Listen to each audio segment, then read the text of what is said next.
Авторлық әңгімем ойнауды өтінген әруақ. Бұл оқиғаны баяғыда маған қыз досым айтып берген. Менің қыз досым Әсия отбасымен жаңа пәтерге көшкен екен. Көп қабатты үй жаңа емес. 60-70 жылдар аралығында салынған үй. Бірақ қатты ескірмеген. Бұл пәтерде бұрын бір отбасы тұрған. Олардың 3 баласы болған. Бірақ олардың бәрі балалық шағында әртүрлі кезде әртүрлі себептермен әртүрлі уақытта қайтыс болған екен. Бірде Әсия кішкентай кезінде өз бөлмесінде қуыршақпен ойнап жүреді. Ойнап болған соң қуыршақты ойыншық бесікке салып серуендеуге далаға шығады. Қайтып келгенде қуыршақтың бесікте емес, ойыншық үстеліндегі орындықта отырғанын көреді. Бұл кезде үйде Әсиядан басқа ешкім болмаған. Бұл оны таңғалдырады, бірақ оны қатты қорқыта қоймайды. Кешке ол бұл оқиғаны анасына айтып береді, бірақ анасы қорқудың немесе таңғалудың орнына күледі және Әсияның қуыршақты өзі ауыстырып, оны ұмытып кеткенін айтады.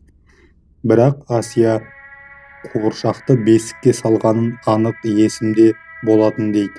Сол түні ол қуыршақты ойыншық қорабына салып төсекке жатып ұйықтап қалады.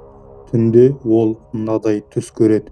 Ол алдынан 70-80 жылдардағыдай үлгіде киінген 6-7 жас шамасындағы қызды көрді. Ол әдемі, ашық қызғылт көйлек және аппақ киім киген.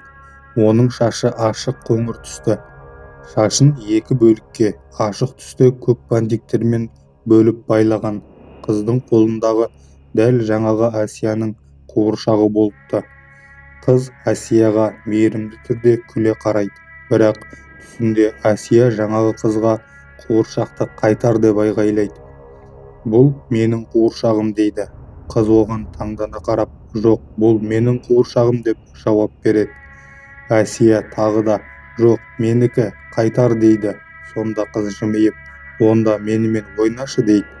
Әсия жоқ деп күрсінеді де, қаламаймын сенімен ойнауды деп кетіп қалады. Жаңағы қыз жанына жақындап келіп, өтінемін, ешкім менімен қаншама уақыттан бері ойнаған жоқ деп айтады. Сосын Әсия түсінде ол қыздан алыстап, қашып оянып кетеді. Оның жанында жаңа түсінде көрген қуыршақ жатты, ал өзінің басында жаңағы ашық түсті көк бантик байлаулы тұрды. Бұл оны күні бойы ойланып жүреді. Келесі күні түсінде Әсия жаңағы қызды тағы да көреді. Бірақ ол бұл жолы 3-4 жас шамасындағы өте кішкентай қызды қолынан жетектеп келе жатқан еді. Көрдің бе, деді жаңағы қыз, сен менімен ойнағың келмеген еді, бірақ мына қыз ойнағысы келеді дейді.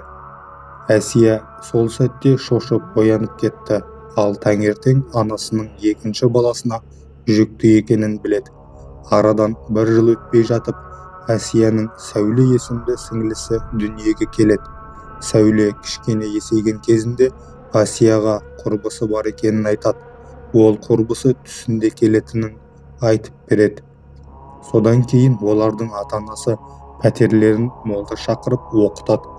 Содан кейін Әсия мен Сәуленің түсіне жаңағы белгісіз қыз мүлдем кірмей кеткен. Әңгіменің соңы. Әңгіме ұнаған болса, лайк басып, комментарий жазып, тіркеле кетіңіздер. Бастарыңыздан өткен осындай қорқынышты оқиғалар болса, комментарийге қалдырыңыздар. Келесі шығарылымдарда жариялайтын боламын.